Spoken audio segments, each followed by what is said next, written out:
चलो अभी class start करते हैं। Company low, chapter number 4, share and share Capitals. Last class में हमने पार्ट ए कंप्लीट किया है। तो जैसा हमने पहले भी डिस्कस किया था कि टोटल 5 पार्ट्स दे रखे हैं आपको चैप्टर के अंदर। तो part B second part start कर रहे हैं। सेकंड पार्ट बेसिकली बात करेगा कि कोई एक कंपनी शेयर इशू करना चाहती है तो शेयर कैसे इशू करती है, ठीक है। और शेयर इशू करने के बदले प्रूफ क्या मिलता है हमको, शेयर सर्टिफिकेट इशू होता है। तो शेयर सर्टिफिकेट क्या होता है, कैसे इशू किया जाएगा, कौन साइन करेगा, कितने दिन में आपको सर्टिफिकेट मिल जाना चाहिए। अगर आपका सर्टिफिकेट गुम हो गया है, कट फट गया है, चोरी हो गया है, जल गया है, तो क्या आपको डुप्लीकेट सर्टिफिकेट मिल सकता है कि नहीं मिल सकता। और अलॉटमेंट ऑफ सिक्योरिटीज कैसे होती है, कितने दिन में हो जाती है, वो सारी बातें लिखी हुई है। प्लस प्रोस्पेक्टस क्या होता है, most important topic part B का। प्रोस्पेक्टस क्या है वो आपको पता होगा। प्रोस्पेक्टस कितने तरह का है, सबसे इंपॉर्टेंट ये है। तो टाइप्स ऑफ प्रोस्पेक्टस पढ़ेंगे। 3-4 तरह के प्रोस्पेक्टस दे रखे हैं आपको, उनमें से कोई एक पेपर में आ जाता है मोस्ट ऑफ द टाइम्स। कौन सा टाइप आएगा वो नहीं पता, बट जितने भी टाइप्स हैं उनको हम पढ़ लेंगे। सारे के सारे आसान ही दे रखे हैं, ठीक है। तो सबसे पहले बेसिक दिया हुआ है सिक्योरिटीज क्या होती हैं। तो सिक्योरिटीज की डेफिनेशन आपको याद करनी पड़ेगी, समझा मैं आपको दूंगा। As it is definition paper में आपसे पूछ सकते हैं कि as per companies act 2013 securities का मतलब क्या होता है, बताओ। तो सिक्योरिटीज की डेफिनेशन को डिफाइन कर रखा है पार्ट्स के अंदर। शुरू हो रही है डेफिनेशन पेज नंबर 145 पे, खत्म नेक्स्ट पेज पे हो रही है। तो काफी सारे पॉइंट्स बना के दे रखे हैं। इनमें बताया गया कि अगर इनमें से कोई भी इंस्ट्रूमेंट इशू हुआ है तो वो सारे के सारे क्या माने जाएंगे, सिक्योरिटीज ही माने जाएंगे। तो जैसे हम कई बार पढ़ते भी हैं, अब जैसे मान लो कि हमने रजिस्टर ऑफ मेंबर पढ़ा है, ठीक है। रजिस्टर ऑफ मेंबर बनता है शेयर्स के लिए, जो शेयर होल्ड करते हैं उनका रजिस्टर ऑफ मेंबर बन जाता है MGT 1। फिर चाहे आप इक्विटी शेयर होल्ड करो, चाहे कौन से शेयर होल्ड करो, ठीक है। फिर हमने एक MGT 2 भी पढ़ा हुआ है। MGT 2 बन जाता है रजिस्टर ऑफ डिबेंचर होल्डर्स, जो डिबेंचर होल्डर होते हैं। या फिर MGT 2 बनता है register of other security holder. तो सिक्योरिटी वर्ड जो है वो एक वाइडर वर्ड है। तो हम जो कई बार हम बोलते हैं कंपनी सिक्योरिटी इशू करना चाहती है, या कई बार हम ये बोलते थे कंपनी शेयर इशू करना चाहती है। तो जहां आप ये बोलोगे कंपनी सिक्योरिटी इशू करना चाह रही है, तो वहां शेयर ही इशू होंगे जरूरी नहीं है। सिक्योरिटी में आज हम पढ़ेंगे यहाँ पे क्या क्या इशू हो सकते हैं, ठीक है। अब जैसे हम पढ़ते हैं, जब प्राइवेट कंपनी की डेफिनेशन पढ़ते हैं, तो प्राइवेट कंपनी की डेफिनेशन में आर्टिकल के अंदर एक रिस्ट्रिक्शन लिखी होती है, एक लिमिटेशन लिखी होती है, और एक प्रोहिबिशन लिखी होती है। प्रोहिबिशन क्या लिखी होती है सत्यम, कहाँ क्या, हाँ सत्यम, प्रोहिबिशन क्या लिखी होती है, क्या प्रोहिबिट है, शेयर इशू नहीं कर सकती, पब्लिक को ऑफर नहीं कर सकती, या पब्लिक को इनवाइट नहीं कर सकती सब्सक्राइब करने के लिए। क्या सिक्योरिटी वर्ड लिखा होता है वहां पे, शेयर वर्ड नहीं लिखा होता, ठीक है। तो हम तो अक्सर क्या करते हैं, जहां शेयर वर्ड आना चाहिए वहां सिक्योरिटी वर्ड चिपका देते हैं, और जहां सिक्योरिटी वर्ड आना चाहिए वहां शेयर वर्ड चिपका देते हैं। बट दोनों वर्ड अपने आप में अलग है। शेयर पार्ट है सिक्योरिटी का, और सिक्योरिटी एक वाइडर टर्म है, उसमें शेयर तो आ ही रहे हैं, साथ में आज हम समझेंगे उसमें और कौन कौन सी टर्म्स आती होती है, ठीक है। तो अभी हम सिक्योरिटी की डेफिनेशन पढ़ लेंगे तो थोड़ा सा आपको क्लियर हो जाएगा कि जहां सिक्योरिटी वर्ड लिखा है वहां इनमें से कुछ भी आ सकता है, तो वहां हम शेयर वर्ड नहीं डाल सकते। तो भी जो गलती हुई है सत्यम से कि एक प्राइवेट कंपनी प्रोहिबिटेड होती है अपने आर्टिकल्स के थ्रू कि कभी भी एक प्राइवेट कंपनी पब्लिक को इनवाइट नहीं कर सकती सिक्योरिटी सब्सक्राइब करने के लिए। तो सिक्योरिटी का मतलब ना तो आप पब्लिक को इनवाइट करोगे शेयर परचेज करने के लिए, ना ही आप पब्लिक को इनवाइट करोगे डिवेंचर परचेज करने के लिए, बॉन्ड्स परचेज करने के लिए, गवर्नमेंट सिक्योरिटी परचेज करने के लिए, एटसेट्रा जो यहाँ पढ़ेंगे वो सारी चीज। अगर उस प्रोहिबिशन के अंदर सिर्फ शेयर वर्ड लिखा होता, ठीक है, फिर इसका मतलब क्या बन जाता कि प्राइवेट कंपनी चाहे तो पब्लिक को इनवाइट कर सकती है डिवेंचर परचेज करने के लिए, अगर शेयर वर्ड लिखा होता तो। बट सिक्योरिटी वर्ड लिखा है तो उसमें डिवेंचर भी आ जाएगा फिर। तो कह रहे सिक्योरिटीज का मीनिंग क्या होगा। कंपनीज एक्ट का सेक्शन 2 क्लोज 81 बोलता है कि हम सिक्योरिटीज की कोई नई डेफिनेशन नहीं देंगे। सिक्योरिटीज की जो डेफिनेशन SCRA में दे रखी है, जो बच्चे ग्रुप 2 भी पढ़ रहे हैं, CMSL सिक्योरिटी लो, ठीक है। तो कह रहे सिक्योरिटी जो सिक्योरिटीज कॉन्ट्रैक्ट रेगुलेशन एक्ट 1956 है, इसमें सेक्शन 2 क्लोज H के अंदर सिक्योरिटीज का जो मीनिंग बताया गया है सेम टू सेम वही मीनिंग मान के चलना है। किसके लिए, कंपनीज एक्ट में सेक्शन 2 क्लोज 81 के लिए।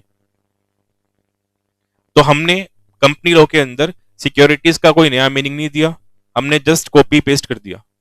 कि SCRA एक्ट में सिक्योरिटीज का जो मतलब होता है सेम टू सेम वही मीनिंग यहां लागू हो जाएगा। अभी कह रहे हैं कि SCRA में क्या मतलब होता है वही बता दो हमको फिर। तो एज पर SCRA सिक्योरिटीज का मीनिंग क्या है वो बता रखा है आपको, और यही मतलब एज पर कंपनीज एक्ट बन जाता है सिक्योरिटीज का। ठीक है, तो इसमें जो नाम लिखे हैं वो आपको याद करने पड़ेंगे, मीनिंग मैं आपको समझा दूंगा, जो जो टेक्निकल वर्ड्स आ रहे हैं उनके मीनिंग क्या बनते हैं बता दूंगा मैं आपको। तो कह रहे सिक्योरिटीज में क्या क्या आएगा, शेयर्स आएगा, स्टॉक समझ गए, पार्ट ए में भी डिस्कस किया था अभी हमने, डिवेंचर्स आएंगे, बॉन्ड्स आएंगे, डिवेंचर स्टॉक पता लग गया, किसी एक को ही लोट में डिवेंचर इशू हुए हैं, डिवेंचर वाले चैप्टर में पढ़ा था अपन ने, या और कोई मार्केटेबल सिक्योरिटी इशू हुई है इन्हीं के जैसी, चाहे कोई कंपनी इशू करे, चाहे कोई PIV इशू करे, चाहे कोई म्यूचुअल फंड इशू करे और कोई भी इशू करे। स्क्रिप्स, स्क्रिप्स का मतलब होता है एक ऐसा सर्टिफिकेट जो एक तरह से आपको किसी सिक्योरिटी के ओनरशिप का प्रूफ दे रहा है। स्क्रिप्ट का मतलब होगा एक ऐसा सर्टिफिकेट जो किसी सिक्योरिटी की ओनरशिप का प्रूफ बन जाता है। तो मीनिंग आपको स्क्रिप्ट का नोट करना आप कर सकते हो, a certificate, a certificate which is a proof of ownership of any security, a certificate which is a proof of ownership of a security। तो पहले पॉइंट में इतनी सारी चीजें बता रखी है आपको, ये सब सिक्योरिटी होती है। फिर नेक्स्ट पॉइंट बोल रहे हैं डेरिवेटिव्स। बताओ भी कोई, मैंने तो खुद बना के बताया था, मैं भूल गया। सेकंड देखो, उसके बाद derivative.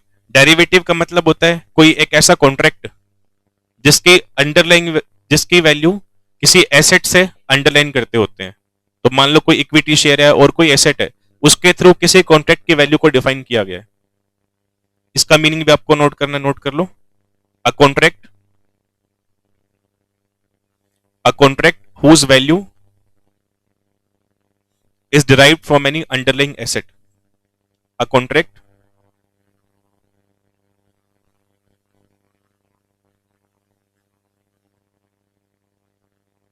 whose value is derived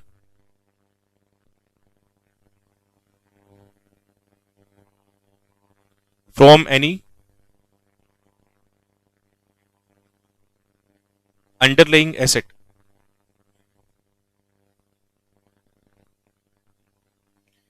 उसके बाद नेक्स्ट पॉइंट बोलो मत भाई, फटाफट से बस नोट करना है। उसके बाद बोल रहे हैं कि अगर यूनिट्स इशू हुई हैं तो ये भी क्या मानी जाएंगी। अब यूनिट्स को लेके ना कई सारे वर्ड्स लिखे हैं, देखो यूनिट्स 1B में भी लिखा हुआ है, यूनिट्स 1D में भी लिखा हुआ है, यूनिट्स 1DA में भी लिखा हुआ है, 3 जगह लिखा हुआ है यूनिट्स।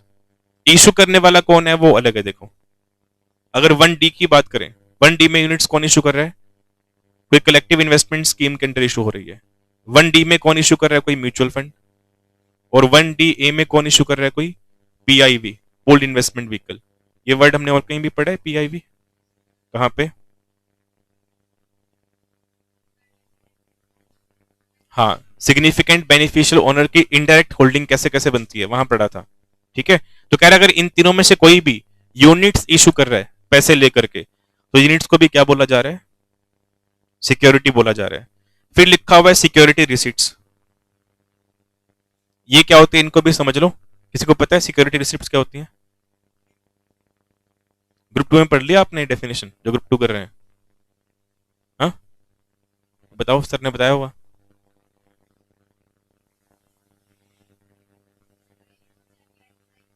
SCRA एक्ट कौन सा, क्या ऊपर लिखा तो है ये रहा। अशोभित बोल रहे तो पढ़ लिया हुआ भाई, ये नींद में नहीं रहता, बाकी नींद में रहते हैं आधे तो। हाँ जी, और ये बताएगा फिर।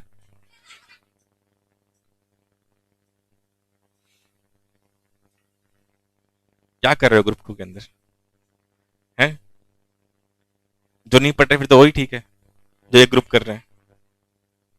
देखो क्या मतलब होता है सिक्योरिटी रिसिट्स का। ARC कंपनी होती है, को पता है ARC कंपनीज क्या होती है? अच्छा, बैड लोन्स क्या होते हैं पता है? जो लोन रीपे नहीं हो पाता, जिसकी ड्यू डेट जा चुकी है। देखो बैंक्स क्या करते हैं, लोन्स प्रोवाइड करते हैं। नीडी पर्सन को, जिसको भी नीड होगी उसको लोन देगा बैंक। ये प्राइमरी फंक्शन में से एक फंक्शन हो गया ना, दो प्राइमरी फंक्शन है बैंक के, एक्सेप्टिंग डिपॉजिट, एडवांसिंग लोन। ठीक है, अब किसी कंपनी ने या किसी भी पर्सन ने बैंक से लोन लिया हुआ है, मान लो, थोड़ा ध्यान से समझना, मैं एक समरी बता रहा हूँ आपको, जस्ट ज्यादा डिटेल में नहीं जाएंगे। तो बैंक का जो लोन था उसकी ड्यू डेट जा चुकी है, किसी पर्सन ने बैंक से लोन लिया और ड्यू डेट चली गई है, एक्सपायर, और लोन अभी तक रीपे, तो फिर वो लोन बन जाता है एनपीए, नॉन परफॉर्मिंग एसेट। ठीक है, एनपीए भी कई कैटेगरी का होता है। अगर किसी लोन की ड्यू डेट को गए 60 दिन बीत गए हैं, 90 दिन बीत गए हैं, तो डेज कितने बीते हैं एक्सपायरी डेट के बाद, उसके हिसाब से एनपीए कैटेगरी बन जाती है। तो ऐसा लोन जिसकी ड्यू डेट जा चुकी है और बैंक ने, मतलब लेंडर ने पैसा डिमांड भी किया था बट बोरोवर ने रीपे नहीं किया, तो वो लोन बन जाता है फिर एनपीए। अब बैंक्स के एनपीए बढ़ते हैं तो वो बैंक्स के लिए नेगेटिव चीज है, क्योंकि एनपीए बढ़ने का मतलब लोन्स रीपे होने में डिफॉल्ट हो रहे हैं। जितने एनपीए बढ़ेंगे उतना बैंक्स का पैसा फंसेगा और बैंक्स की जो फाइनेंशियल पोजीशन है धीरे धीरे डाउन जाएगी, और बैंक्स की फाइनेंशियल पोजीशन डाउन जाएगी तो कहना कि जीडीपी, कंट्री के जो जीडीपी है उस पर भी इंपैक्ट पड़ेगा। तो एनपीएस के बढ़ने से जीडीपी कम होती है देश की। ठीक है, और जो बड़े बड़े बैंक है हमारे देश के, अगर उनके एनपीए बढ़ेंगे तो ऑब्वियस ही बात है, उनका तो मेजर कंट्रीब्यूशन है कंट्री के जीडीपी में, एसबीआई हो गया, एचडीएफसी हो गया, आईसीआईसीआई हो गया, पीएनबी हो गया, अगर इनके भी एनपीए बढ़ेंगे तो फिर कंट्री की जीडीपी पे स्ट्रांगली नेगेटिव इंपैक्ट पड़ेगा।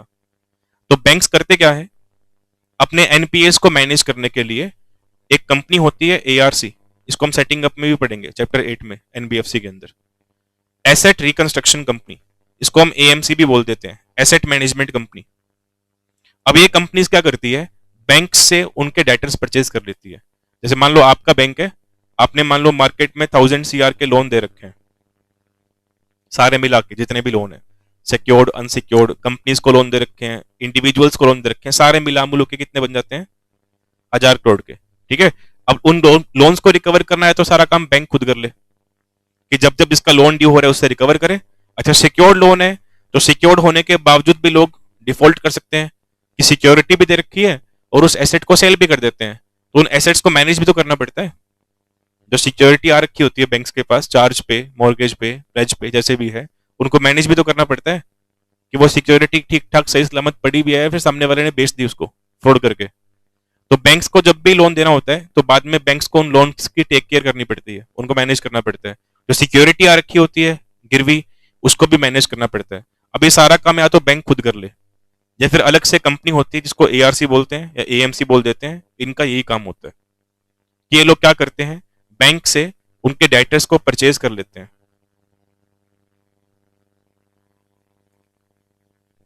ठीक है, अब 1000 सीआर के डेटर्स है मान लो आपके बैंक के, और मेरी एआरसी है, तो मैंने आपसे डेटर्स परचेज कर लिए 850 में, तो पहले मैं इनका ड्यू डिलिजेंस करूंगा कि क्या इनसे पैसा रिकवर करना पॉसिबल भी है कि नहीं है। ठीक है, तो पूरी स्टडी करने के बाद मैं आपको हाँ बोलूंगा कि ठीक है मैं आपके डेटर्स परचेज करने को रेडी हूं, बट कितनी वैल्यू में, 850 करोड़ रुपए के अंदर। अब इसमें मेरा फायदा क्या होगा, अब ये डेटर्स मेरे बन जाएंगे, अगर मैं सबसे पैसा रिकवर कर लेता हूं तो मेरा 150 सीआर का प्रॉफिट हो जाएगा, क्योंकि आपको तो मैं 850 पे कर दूंगा, आपको तो मतलब आपको मतलब बैंक को, तो एआरसी बैंक को 850 पे कर देगी लमसम वैल्यू।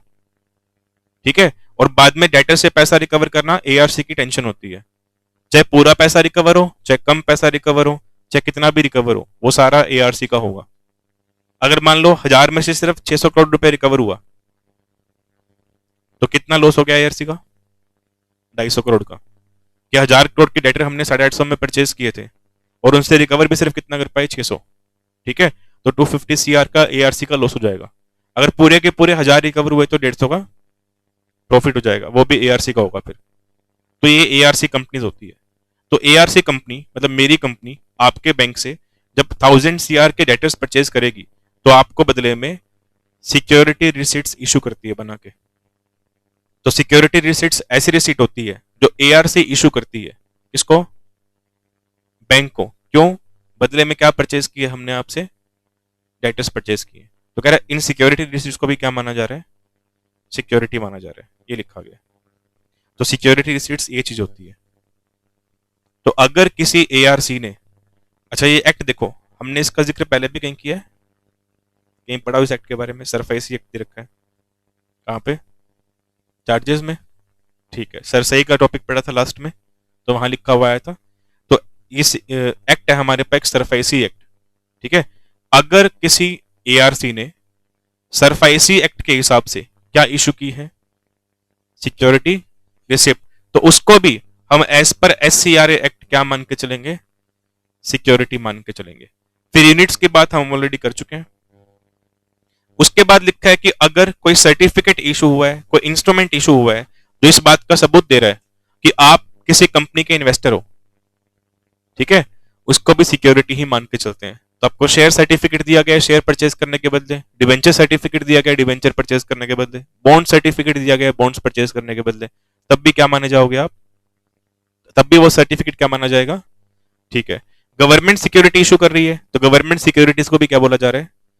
सिक्योरिटी बोला जा रहा है। ये कह रहे हैं और कोई इंस्ट्रूमेंट कल को सीजी ये बोल देती है कि ये इंस्ट्रूमेंट भी क्या माना जाएगा, तो मान लेंगे, फिलहाल तो है नहीं कोई।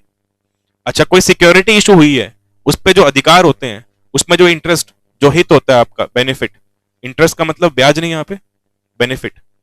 तो कोई सिक्योरिटी इशू की गई है, उस पर जो भी आपके राइट्स होते हैं, अब जैसे शेयर सिक्योरिटी है तो शेयर्स पे राइट क्या होते हैं हमारे? Right to receive notice of general meeting, right to vote, right to receive dividend if declared. तो ये सब अधिकार होते हैं ना आपके। ये कह रहे इन अधिकारों को भी क्या माना गया है?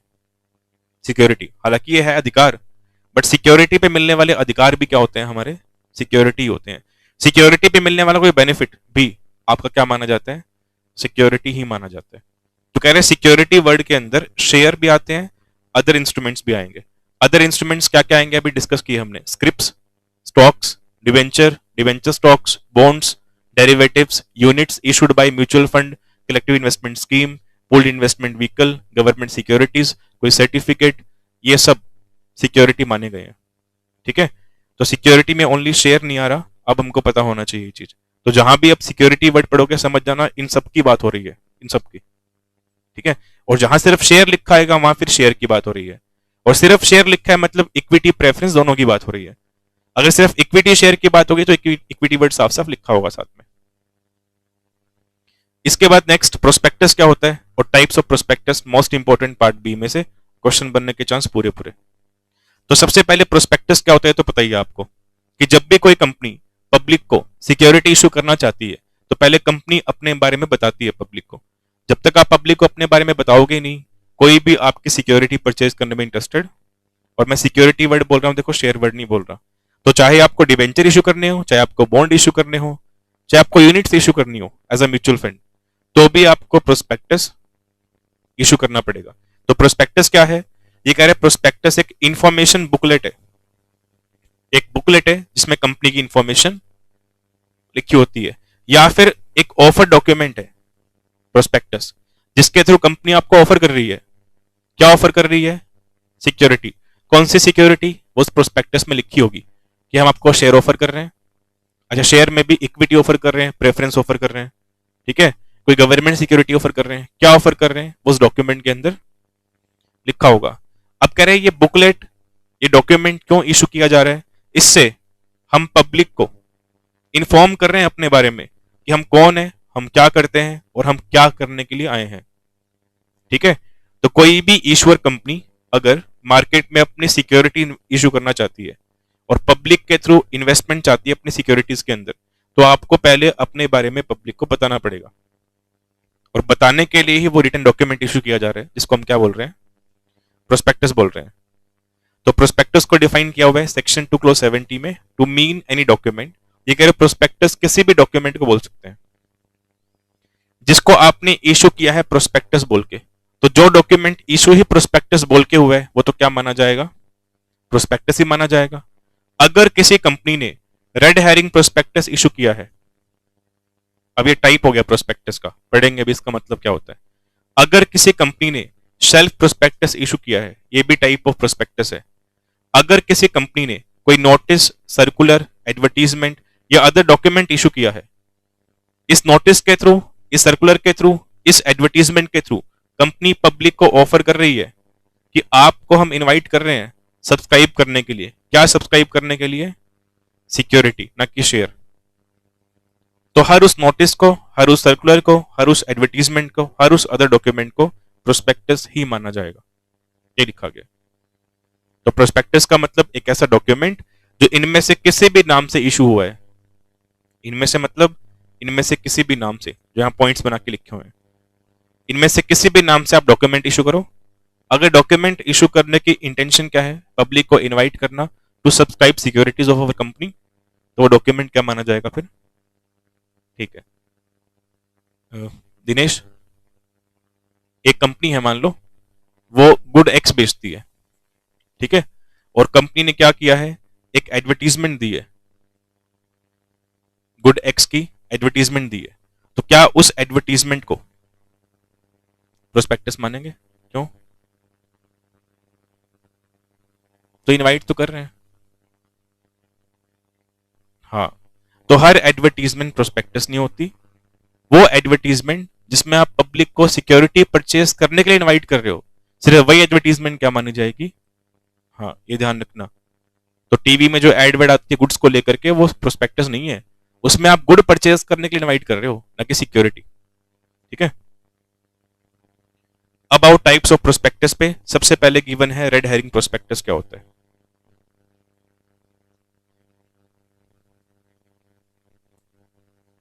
चेतन, बैटरी चाहिए।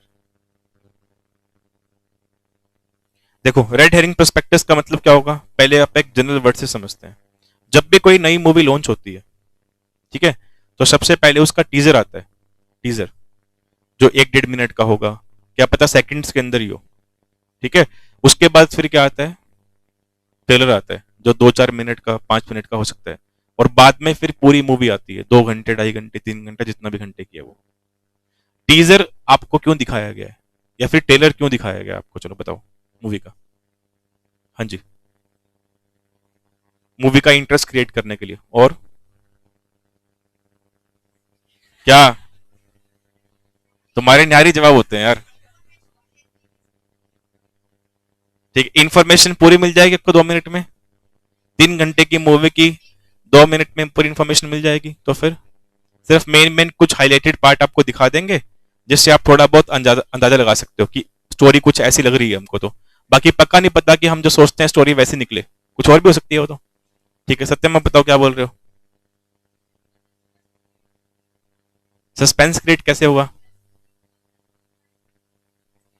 ठीक है, ऐसा हो सकता है कि हाँ, क्या आपने ट्रेलर या टीजर ऐसा बनाया जो सस्पेंसिव नेचर का है, ताकि लोगों में इंटरेस्ट क्रिएट होगी, हाँ इसमें कुछ नया लग रहा है, पता नहीं क्या होगा, हमको समझ नहीं आया, तो मूवी देख के आएंगे पूरी।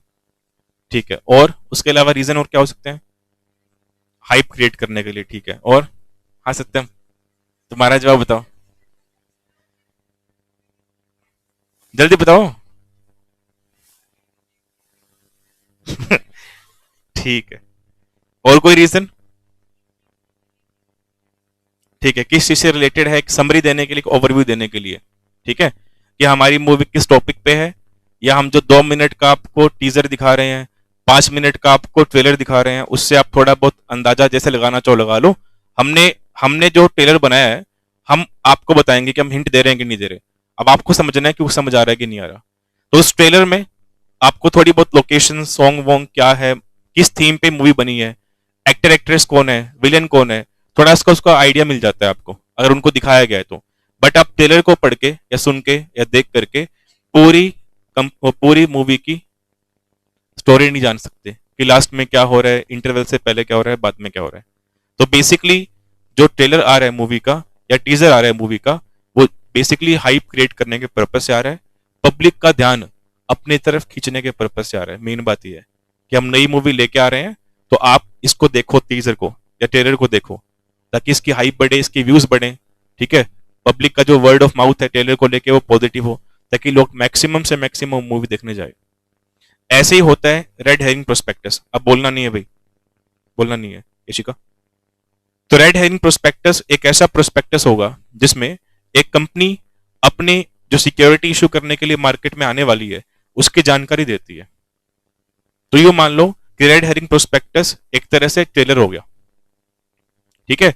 इसमें हम आपको कुछ बातें बताएंगे कि हम कौन है, मतलब हमारी कंपनी कौन है, क्या करती है, हम कितने साल से काम कर रहे हैं, हम क्या बिजनेस कर रहे हैं, और हम कैसे सिक्योरिटी इशू करना चाहते हैं, ये बताएंगे आपको। बट दो मेन बातें नहीं बताएंगे। ग्रुप 2 में पढ़ा है आपने टाइप्स ऑफ प्रोस्पेक्टस?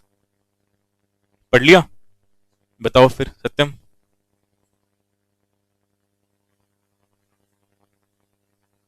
रुको रुको सत्यम, तुम बताओ, आज बता दोगे?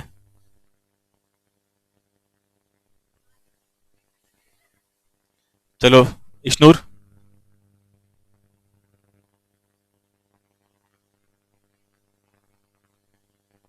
शेयर की नंबर ऑफ क्वांटिटी कितनी इशू करनी है वो नहीं पता होती, और प्राइस नहीं पता होता।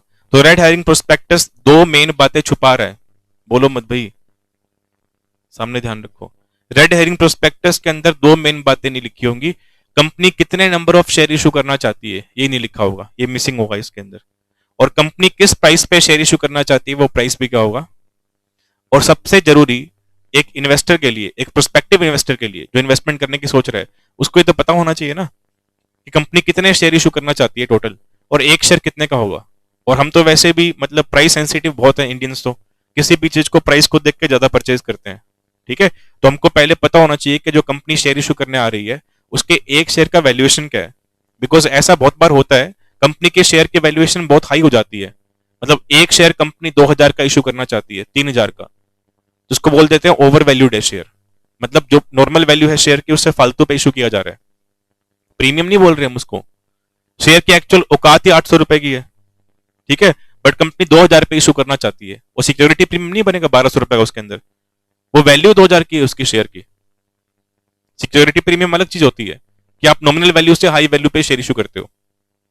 बट कोई गुड है, मान लो, अब जैसे मान लो कि ये पेन है, इस पेन की मान लो आपको लगता है कि वैल्यू 10 रुपए से फालतू होनी नहीं चाहिए, इसको देख करके, जो इसका बनावट है, जो इसका मतलब पैकिंग वगैरह सब देख करके, जो इसका परफॉर्मेंस है पेन का, 10 रुपए से फालतू नहीं होना चाहिए। बट ये आपको 80 रुपए में इशू किया जा रहा है, ऑफर किया जा रहा है, तो आपको लगता है कि 70 रुपए महंगा है पेन, ओवर वैल्यूड है ये। और ऐसे ही अंडर वैल्यूड भी होता है शेयर, कि 10 रुपए आपको लगता है कि इस पेन की वैल्यू कितनी होनी चाहिए, बट एक्चुअली में आपको ये 4 का ही मिल रहा है, तो आप सोचोगे इतना सस्ता मिल रहा है पेन, तो अंडर वैल्यूड हो गया वो। ठीक है, और एट पार कैसे माना जाएगा? 10 का सोचा और है भी कितने का, मान लो 10 का, उसमें हम प्रीमियम की बात नहीं कर रहे अभी कुछ। तो रेड हेरिंग प्रोस्पेक्टस एक ऐसा प्रोस्पेक्टस होगा जो किसी आने वाली नई मूवी के ट्रेलर के बराबर हो गया है, कि ट्रेलर में आपको 2-4 मिनट के अंदर थोड़ी थोड़ी मेन मेन बातें बताई जा रही है, बट डिटेल बातें जाननी है तो मूवी देखनी पड़ेगी। ऐसे ही अगर आपको कंपनी के डिटेल में सारी बातें जाननी है तो मेन प्रोस्पेक्टस तो पढ़ना पड़ेगा, क्योंकि रेड हेरिंग प्रोस्पेक्टस में हम दो बातें छुपा रहे हैं जो नहीं बताएंगे आपको। Number of quantities to be issued, offered for sale, और दूसरा प्राइस, कंपनी किस प्राइस पे शेयर ऑफर करने के लिए आ रही है वो नहीं पता होगा आपको। ये दो बातें छुपा करके, ये दो बातें ना बता करके, बाकी सारी बातें इस प्रोस्पेक्टस में लिखी होती है। ठीक है, अब कंपनी ऐसा क्यों कर रही है, तो सेम रीजन वही बनेंगे जो आपने किसी मूवी के ट्रेलर के बताए। हाइप क्रिएट करना, पब्लिक का ध्यान अपनी तरफ खींचना, ठीक है, ताकि पब्लिक पैसों का अरेंजमेंट कर ले कि अच्छी कंपनी का आईपीओ आने वाला है। ठीक है, चलो हमें क्वांटिटी नहीं पता, प्राइस नहीं पता, बट आईपीओ आने वाले इतना पता लग गया है हमको। तो रेड हेरिंग प्रोस्पेक्टस इसीलिए इशू किया जाता है ताकि हम पब्लिक का माइंड डाइवर्ट कर सके अपनी तरफ। ठीक है, red herring prospectus means a prospectus which does not include complete particulars of the quantum or price of securities included therein.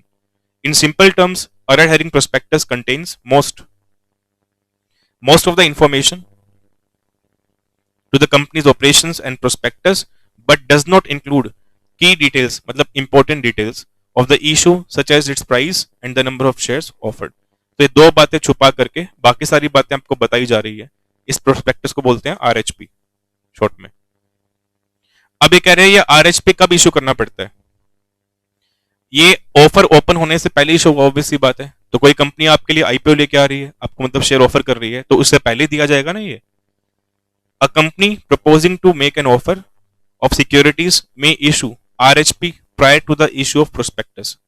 ये वाला प्रोस्पेक्टस कौन सा है? हाँ, ये मेन प्रोस्पेक्टस है आपका।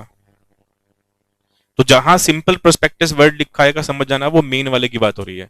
उसमें कोई बात छुपाएंगे नहीं आपसे, उसमें सारी बातें बताएंगे। तो आरएचपी मेन से पहले इशू होना चाहिए या बाद में? अगर मेन पहले आ ही गया है, सारी बातें बताई दी है, फिर कह रहे हैं हम कुछ बातें छुपा रहे हैं, फिर तो मतलब ही नहीं बनता छुपाने का। तो बातें छुपानी है तो फिर ये प्रोस्पेक्टस मतलब आरएचपी वाला पहले इशू होना चाहिए मेन से, तभी लिखा गया है। देखो, आरएचपी हमेशा मेन प्रोस्पेक्टस से पहले इशू किया जाएगा अगर करना है तो। और जब भी कोई प्रोस्पेक्टस इशू होता है, चाहे वो मेन हो चाहे आरएचपी हो, पब्लिक के पास बाद में जाएगा, पहले कहाँ जाता है? आरओसी के पास, कि आरओसी उसमें जो कंटेंट आपने लिखा है उसको वेरीफाई करता है। बिकॉज बहुत बारी ऐसा हो सकता है कि कोई कंपनी जानबूझ के पब्लिक को अपनी तरफ अट्रैक्ट करने के लिए अपने फाइनेंशियल्स के अंदर कुछ गड़बड़ बता दे, प्रोस्पेक्टस में कुछ ऐसी बातें प्रोस्पेक्टस में लिख दे जिससे लोग उस कंपनी की तरफ अट्रैक्ट हो जाएं और कंपनी के शेयर परचेज करने को रेडी हो जाएं।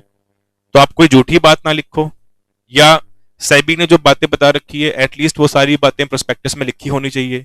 इन इंफॉर्मेशन को वेरीफाई करने के लिए प्रोस्पेक्टस पहले कहाँ फाइल होता है? हमेशा आरओसी के पास। तो कह रहे चाहे आप आरएचपी ही बनाओ, चाहे आप पब्लिक को आरएचपी देना चाहते हो, बट वो आरएचपी पहले कहां जाना जरूरी है? कितने दिन पहले ये जरूरी है पढ़ना?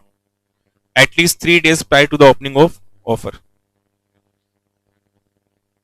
तो कम से कम 3 दिन पहले आपको ये आरओसी के पास सबमिट करना पड़ेगा, और मेन प्रोस्पेक्टस से पहले जाएगा तो कुछ अदर कंडीशंस दे रखी है। A adhering prospectus shall carry the same obligations as are applicable to prospectus, and any variation between the RHP and main prospectus shall be highlighted as variation in the main prospectus. अब ये कह रहे चाहे कोई company main prospectus बनाए चाहे कोई company RHP बनाए, जो प्रोविजन फॉलो करने पड़ते हैं किसके लिए, वही सारे किसके लिए फॉलो करने पड़ेंगे। हाँ, ऐसा नहीं कि मेन में सारी सच बातें बताएंगे और आरएचपी में एक बार झूठ बोल देते हैं, ऐसा नहीं करना आपको। आरएसपी में आप 2 बातें छुपा लो, बट बाकी जितनी भी बातें बताओगे वो सारी सही होनी चाहिए, जेन्युइन होनी चाहिए, ट्रू एंड फेयर होनी चाहिए, एज पर लॉ होनी चाहिए। ठीक है। अच्छा, क्या ऐसा हो सकता है कि हमने आरएसपी पहले इशू कर दिया और बाद में हम क्या इशू करेंगे? तो उस टाइम पीरियड के दौरान जितना भी गैप होगा उसमें कुछ चेंज कंपनी में हो गया हो, आरएचपी इशू करने के बाद और मेन इशू करने से पहले कुछ चेंज कंपनी में आ गया है। ठीक है। और आरएसपी में कुछ और लिखा हुआ था, अब उस वैल्यू में क्या हो गया है मान लो। तो कह रहे क्या मेन के अंदर उस चेंज को बताना जरूरी है? बिल्कुल बताना जरूरी है, और हाईलाइट भी करना पड़ेगा आपको कि आपने क्या कुछ वेरिएशन किया है और क्या कुछ नया बताया है मेन प्रोस्पेक्टस में जो कहां नहीं लिखा हुआ था आरएचपी के अंदर। हाँ जी, दोनों वैल्यू मतलब? हाँ हाँ बिल्कुल। तो ये डिफरेंस क्या हुआ है, पहले वाली वैल्यू क्या थी, अब कितनी लिखी हुई है। Upon the closing of offer of securities under this section, the prospectus stating therein the total capital raised, whether by way of debt or share capital, and the closing price of securities and other details that are not included. अब एक comparison कर रहा है, ये कह रहा है जो मेन प्रोस्पेक्टस होता है उसमें क्या क्या लिखा होता है, वो सारी बातें लिखी होंगी जो कहां नहीं लिखी हुई थी। तो आरएसपी अगर आरएसपी में और मेन में सेम बातें लिखी है, फिर डिफरेंस तो कुछ हुआ ही नहीं ना। तो आरएसपी के अंदर 2 कौन कौन सी मेन बातें गायब थी? Number of quantities to be offered और दूसरा प्राइस पर शेयर का। वो सारी बातें अब कहां लिखी होनी जरूरी है? मेन प्रोस्पेक्टस के अंदर। फिर चाहे आप शेयर इशू करो चाहे डिबेंचर इशू करो, वो आपकी मर्जी है। तो दोनों तरह के प्रोस्पेक्टस शेयर इशू करने के लिए भी इस्तेमाल हो सकते हैं, और अदर सिक्योरिटी, हम सिक्योरिटी वर्ड पढ़ रहे हैं तो कैसे भी सिक्योरिटी इशू करो, आप इनमें से कैसा भी प्रोस्पेक्टस यूज कर सकते हो। सेकंड दिया उसके बाद, तो फर्स्ट हमारा कंप्लीट हो गया आरएचपी, सेकंड दे रखा है शेल्फ प्रोस्पेक्टस। हाँ जी हाँ जी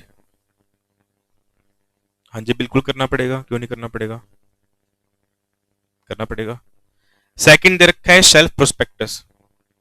शेल्फ प्रोस्पेक्टस एक ऐसा प्रोस्पेक्टस होता है जिसके बेसिस पे आप 1 साल में कई बार सिक्योरिटीज इशू कर सकते हो, ताकि आपको बार बार प्रोस्पेक्टस बनाने वाला काम ना करना पड़े।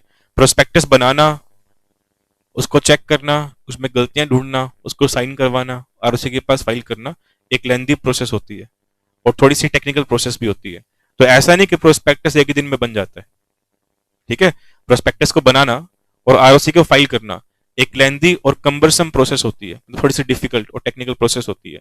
तो अगर एक कंपनी मान लो 1 साल में 3 बार शेयर इशू करना चाहती है, तो वो 3 बार क्या बनाएगी? इतना टाइम कहाँ है कंपनी के पास? इतना तो खाली है ही नहीं ना हम प्रोस्पेक्टस ही बनाते रहे बैठ के। फिर तो लॉ ने एक प्रोविजन डाल दिया कि एक कंपनी चाहे तो 1 साल में कई बार सिक्योरिटी इशू कर सकती है, बट प्रोस्पेक्टस कितनी बार बनाना पड़ेगा आपको? एक ही बार। तो ऐसा प्रोस्पेक्टस जो एक बार बना के आरओसी के पास फाइल किया जा रहा है, और उसी प्रोस्पेक्टस के बेसिस पे उसी साल के अंदर कई बार क्या इशू किए जा रहे हैं? सिक्योरिटी। तो उस प्रोस्पेक्टस को जो आपने एक ही बार बना के फाइल किया उसको हम क्या बोल देंगे? Shelf prospectus. शेल्फ का मतलब एक लाइफ है उसकी, और लाइफ कितनी है? 1 साल। ठीक है। अब वो 1 साल ऐसा नहीं कि 1 अप्रैल से 31 मार्च का होगा। पहली बार जब आप शेयर ऑफर करोगे, ठीक है, वहां से 1 साल चालू होगा। अब जैसे मान लो कोई कंपनी क्या कर रही है,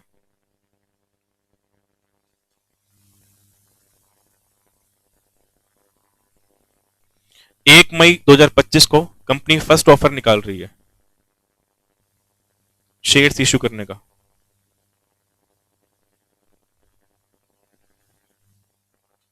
ठीक है, ये हम 2025-26 की बात कर रहे हैं। तो कंपनी 25-26 में पहली बारी शेयर कब इश्यू करने जा रही है, और एक कंपनी सोच रही है कि हम 1 साल में कई बार शेयर इश्यू करेंगे, तो कंपनी बार बार प्रोस्पेक्टस का ताम झाम नहीं चाहती है, तो कंपनी पहली बारी में ही क्या बना के फाइल कर देगी? Shelf prospectus. किसके पास? आरओसी के पास। इसका मतलब डीम्ड होगा फिर कि कंपनी ने शेल्फ प्रोस्पेक्टस फाइल किया तो वो डीम्ड है। कंपनी उस साल चाहे तो एक से फालतू बार सिक्योरिटी इशू कर सकती है।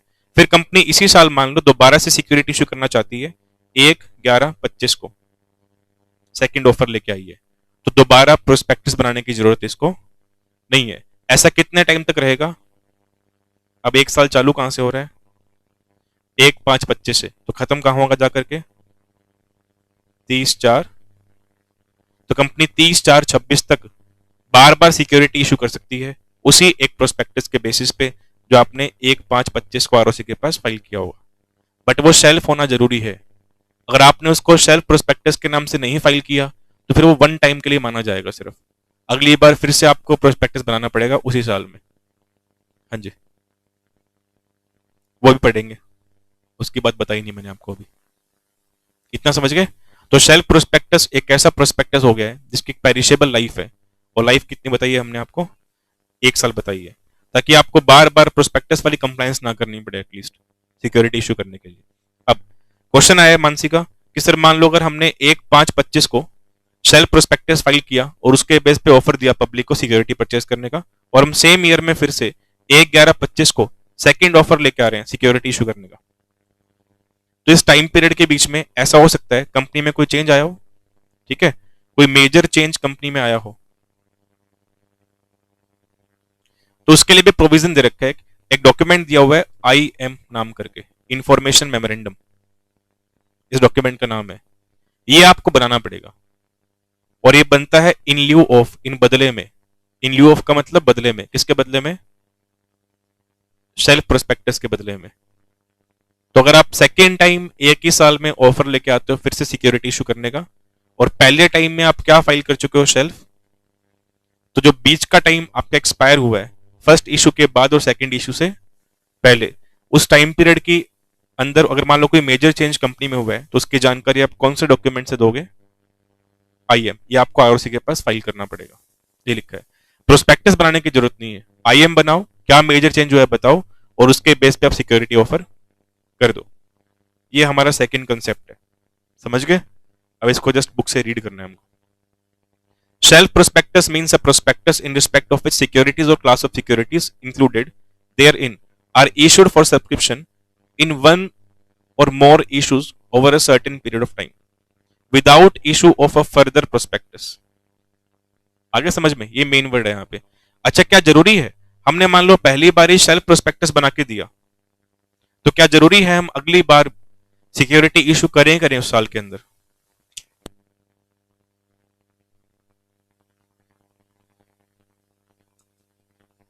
तो ये कोई जरूरी नहीं है कि आपने पहली बार ही सेल्फ प्रोस्पेक्टस दिया है तो आपको उस साल में सिक्योरिटी फिर से इशू करनी ही पड़ेगी। अगर आपको नीड फील हो रहा है तो आप इशू करो ना, किसने मना किया है? तभी लिखा है देखो, वन और मोर। अगर आपको नीड फील नहीं हुई तो कोई बात नहीं, सेल्फ प्रोस्पेक्टस फिर एक बार आपने बना के दे दिया, उस साल आपने दोबारा सिक्योरिटी इशू नहीं की। हाँ, नीड होगी तो आप कर लेना इशू, कोई दिक्कत नहीं है उसके अंदर, ये लिखा गया इन सिंपल टर्म्स। यहां तक कोई डाउट? ग्रुप 2 में पढ़ा हुआ है आपने? ग्रुप 2 में ठीक है। The shelf prospectus in is a single prospectus for multiple public issue. Issuer is permitted, issuer कौन?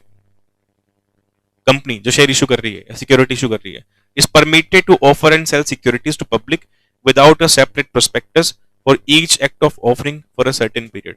तो बार बार आपको प्रोस्पेक्टस का झंझट ना पालना पड़े, तो आप एक सर्टेन पीरियड के लिए एक बार ही प्रोस्पेक्टस बना के दो, उसी के बेस पे आप बार बार सिक्योरिटी ऑफर कर सकते हो। फिर कह रहे हैं इस प्रोस्पेक्टस की लाइफ कितनी होती है, तो सेकंड पैरा में लिखा हुआ है जो हमने पढ़ भी लिया। Under the act any class or classes of companies as the SEBI may provide by regulations in this behalf may file a shelf prospectus with ROC. Such prospectus is to be submitted at the stage of first offer of security.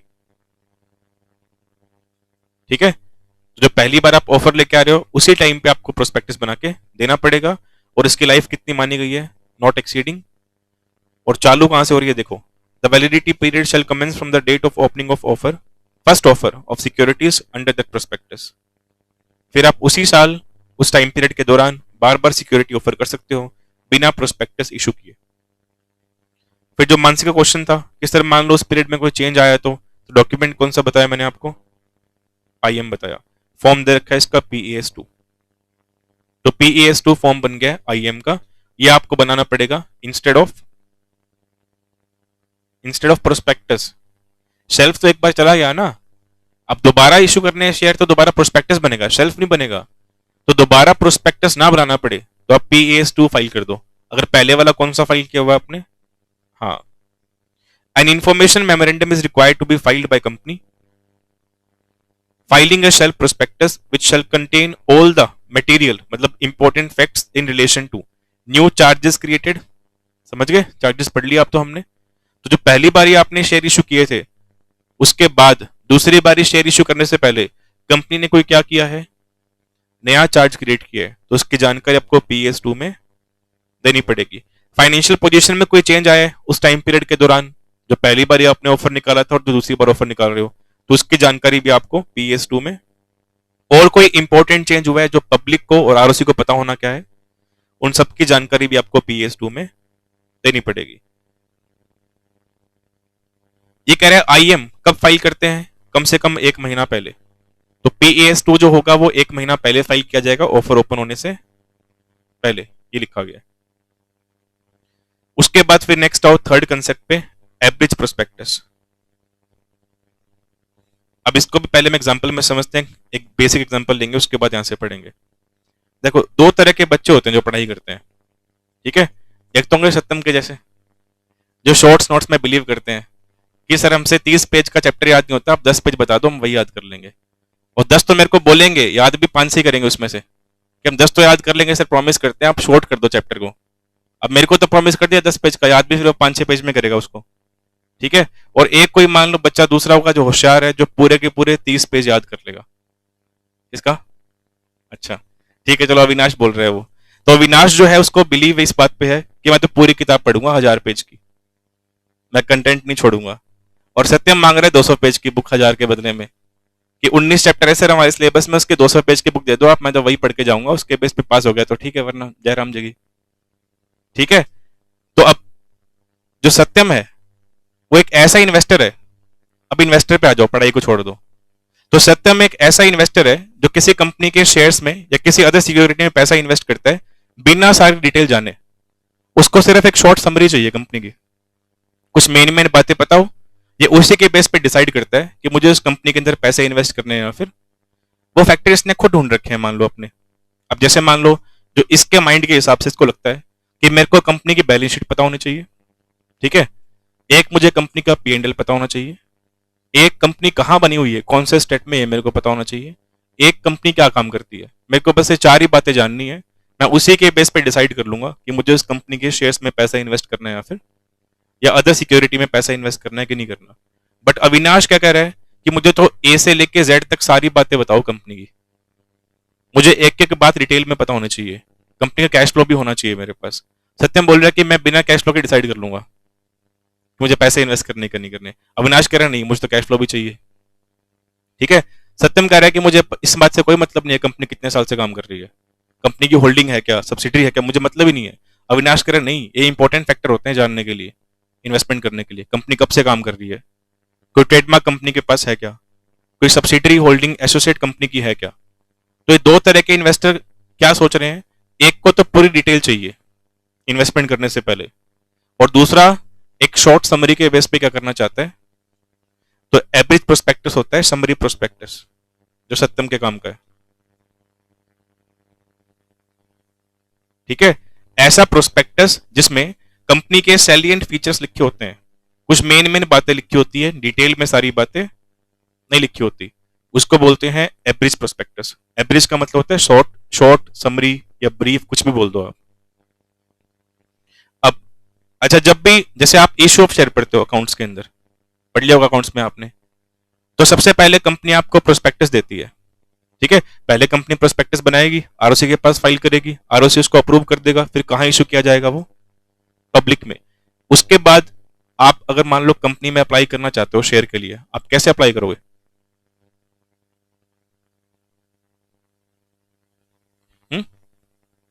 Application देके, application कहां से मिलेगी आपको? तो form कहां से मिलेगा आपको? ठीक है, प्रोस्पेक्टस में कंपनी क्या अटैच करके देगी आपको? एक फॉर्म। तो कह रहे हैं जब जब एक कंपनी एप्लीकेशन फॉर्म देती है ना, अब कंपनी तो आपको ब्लैंक एप्लीकेशन फॉर्म देगी, अगर आप कंपनी के उस ऑफर में इंटरेस्टेड हो तो उसको फिल करके आप कंपनी के पास डिपॉजिट करवाओगे। तो कह रहे हैं जब जब कोई कंपनी एप्लीकेशन फॉर्म देगी, तब तब साथ में आपको अटैच करके देगी एवरेज प्रोस्पेक्टस भी। तो कोई भी कंपनी खाली एप्लीकेशन फॉर्म इशू नहीं कर सकती, एप्लीकेशन फॉर्म के साथ जरूरी है इशू करना। क्या इशू करना? मेन प्रोस्पेक्टस तो हमने पहले दे दिया पूरा डिटेल में आपको, वो एक ही बनाया था हमने, और पब्लिक में वो इशू कर दिया। अब जितने भी एप्लीकेशन फॉर्म छपेंगे आप लोगों के लिए, उन सब के साथ क्या अटैच किया जाएगा? एक, हाँ, अब जिसको एवरेज प्रोस्पेक्टस पढ़ के इन्वेस्टमेंट करनी है वो पढ़ के इन्वेस्टमेंट कर ले, और जिसको मेन पढ़ना है वो, हमने दोनों ही दे दिए हैं आपको। मेन तो इशू कर दिया हमने एक सिंगल पब्लिक में, और एवरेज प्रोस्पेक्टस हर एप्लीकेशन फॉर्म के साथ अटैच किया जाएगा, ये लिखा गया। हाँ जी,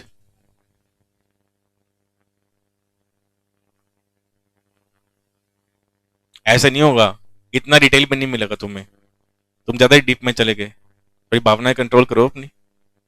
तो ऐसा नहीं कि तुम्हारे हिसाब से हम लिख के देंगे उसमें बातें, कंपनी अपने हिसाब से उसमें कुछ बातें लिख के देगी। ठीक है, अब जैसे आप लोग अपने सेल्फ नोट बनाते हो, नोट्स बनाते हो इस चैप्टर के, तो क्या मैं बता रहा हूं इसमें ये टॉपिक डालने नोट्स के अंदर आपको? वो तो आप अपने अकॉर्डिंग बना रहे हो ना, कि अब मान लो हम चैप्टर 4 पढ़ रहे हैं, आपको इसमें से कौन कौन से टॉपिक के नोट्स बनाने हैं वो आपकी मर्जी है। अच्छा, वो जो टॉपिक आप लिखोगे उसमें कौन कौन सी मेन बातें लिखनी है उस टॉपिक के रिगार्डिंग, वो भी आपकी मर्जी है, मैं कहां बता रहा हूं आपको। तो कंपनी ही बताएगी आपको कि एवरेज प्रोस्पेक्टस में हम क्या क्या लिख के दे रहे हैं। जो सुटेबल इंफॉर्मेशन कंपनी को इंपॉर्टेंट लगती होगी कि एटलीस्ट ये समरी होनी चाहिए पब्लिक के पास, अगर उनके पास पूरा प्रोस्पेक्टस पढ़ने का टाइम और ना ही वो इंटरेस्टेड है, तो एटलीस्ट हम ये बातें तो पब्लिक को बताएं, तो वो बातें कंपनी ही डिसाइड करती है। बट लिखा क्या है, अगर अविनाश जैसा इन्वेस्टर है कोई, जिसको क्या चाहिए? पूरा प्रोस्पेक्टस। और अविनाश, क्वेस्ट का मतलब रिक्वेस्ट करना, अगर Avinash as a person company से रिक्वेस्ट करता है कि मुझे इन्वेस्टमेंट करने के डिसीजन को लेने के लिए क्या पढ़ना पड़ेगा? Copy of prospectus. ये कौन सा प्रोस्पेक्टस है?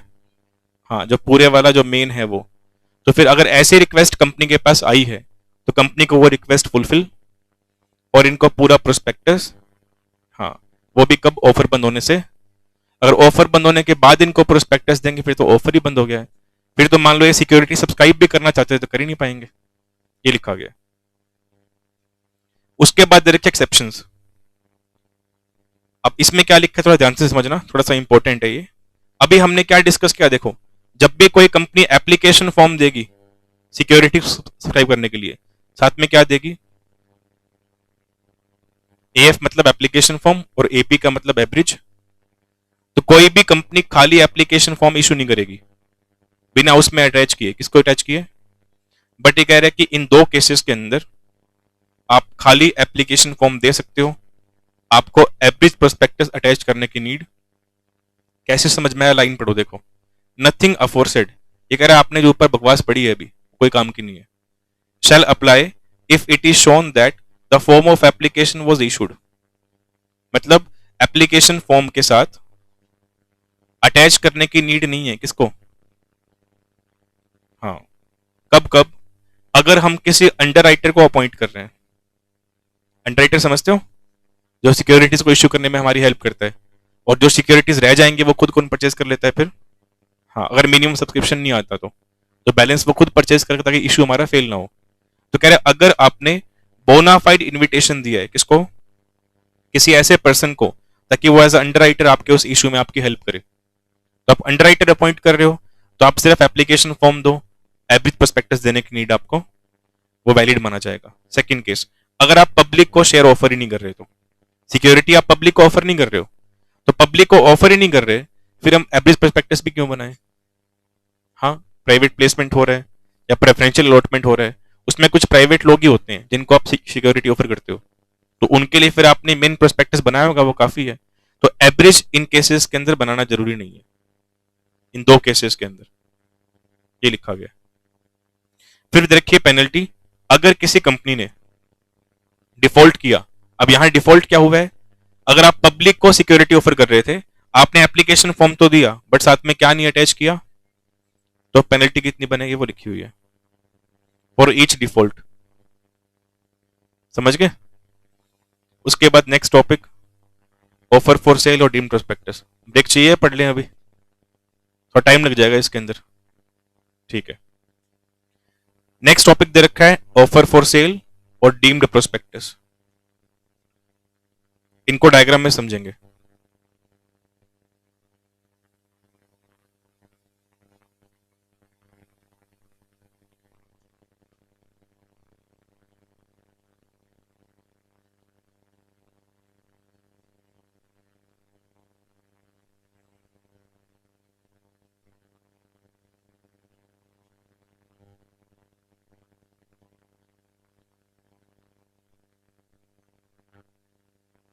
नेक्स्ट देखो भी टॉपिक, पहले ऑफर फॉर सेल क्या है वो समझ रहे हैं।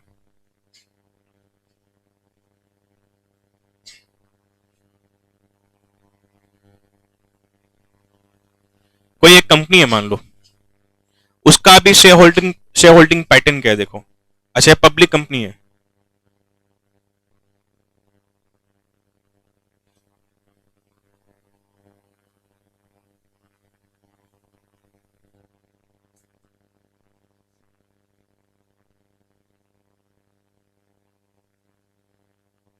बोलो मत भाई, इसका शेयर होल्डिंग पैटर्न क्या है देखो।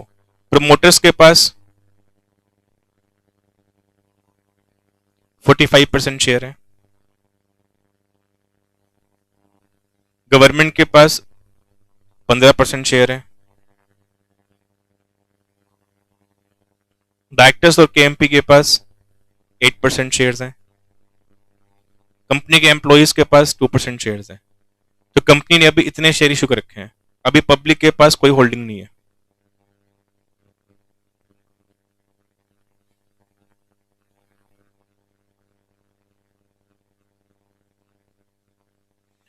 तो अभी देखो हमने कितने 70% शेयर इशू कर रखे हैं, ठीक है।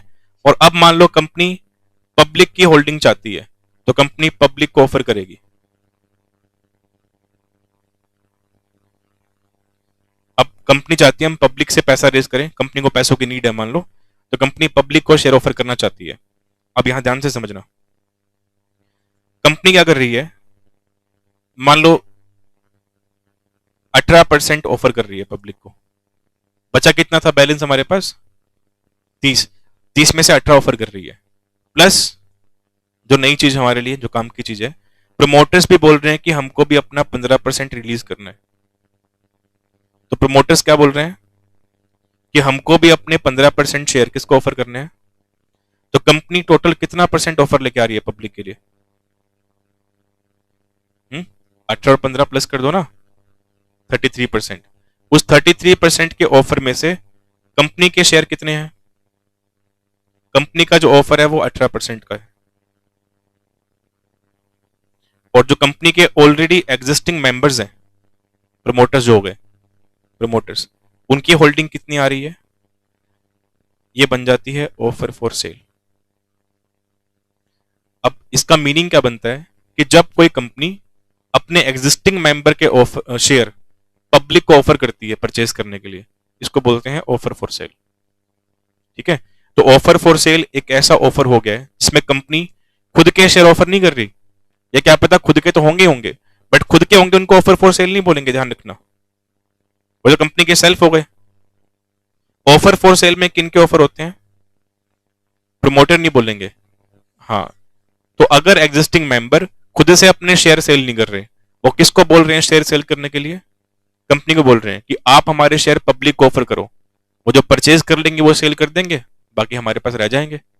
तो इस कंसेप्ट को बोलते हैं ऑफर फॉर सेल। तो यहां क्या कंपनी खुद से अपने शेयर इशू करना चाह रही है? नहीं चाह रही है। मेन मेन तो दिक्कत किसकी तरफ से आ रही है? हाँ, कि एग्जिस्टिंग मेंबर चाह रहे हैं कि उनके शेयर सेल किए जाएं, किसके थ्रू?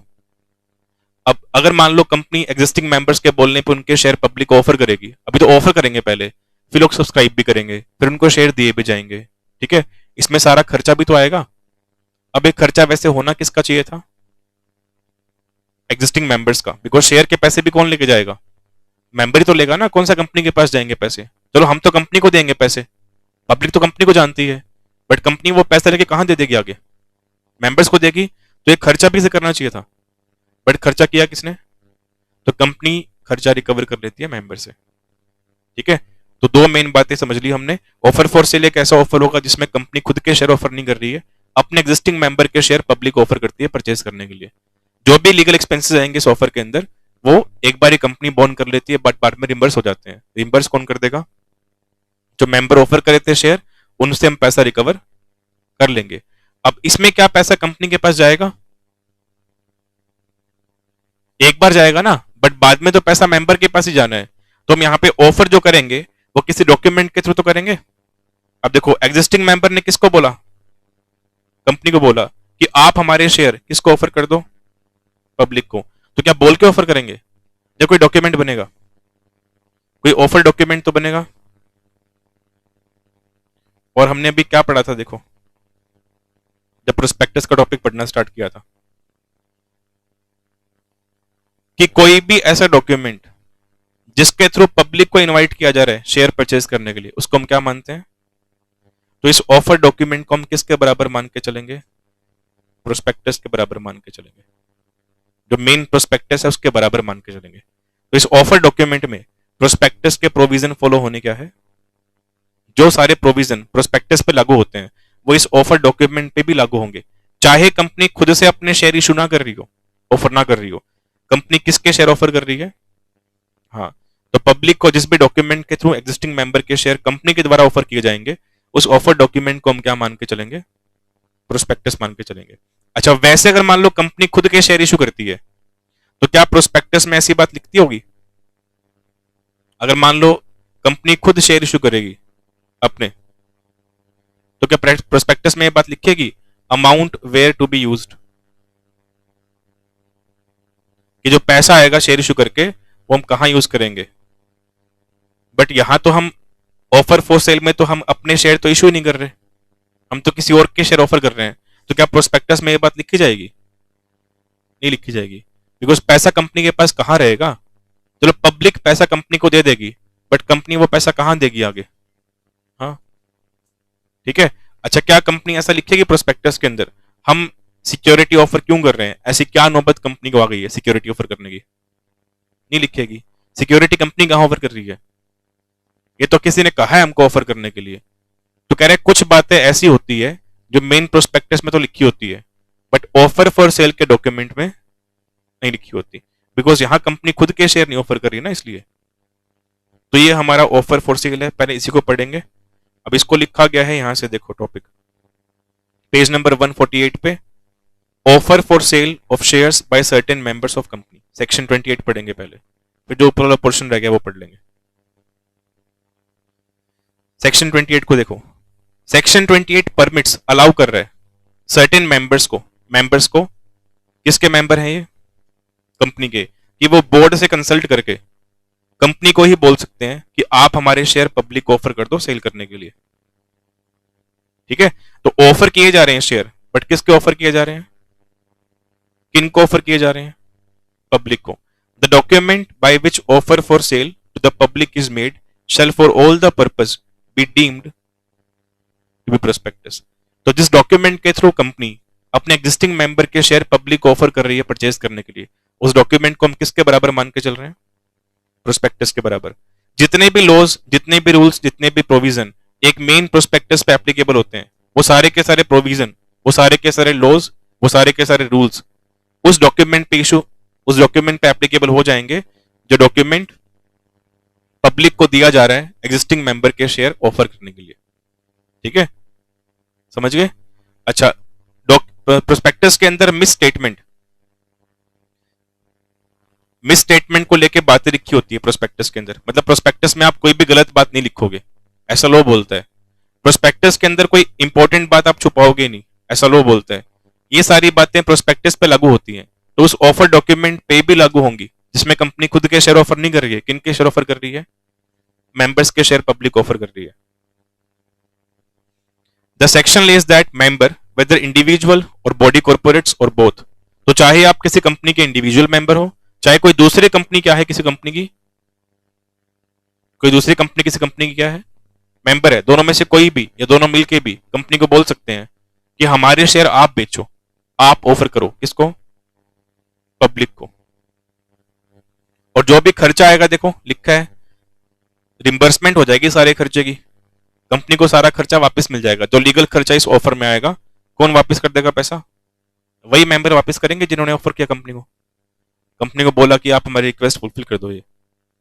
फिर आगे लिखा गया है कि अब जब कंपनी यहां पे किसी और के शेयर ऑफर कर रही है, अपने मेंबर के शेयर ऑफर कर रही है पब्लिक को, तो प्रोस्पेक्टस में कुछ ऐसी बातें हैं जो नहीं लिखी जाएंगी।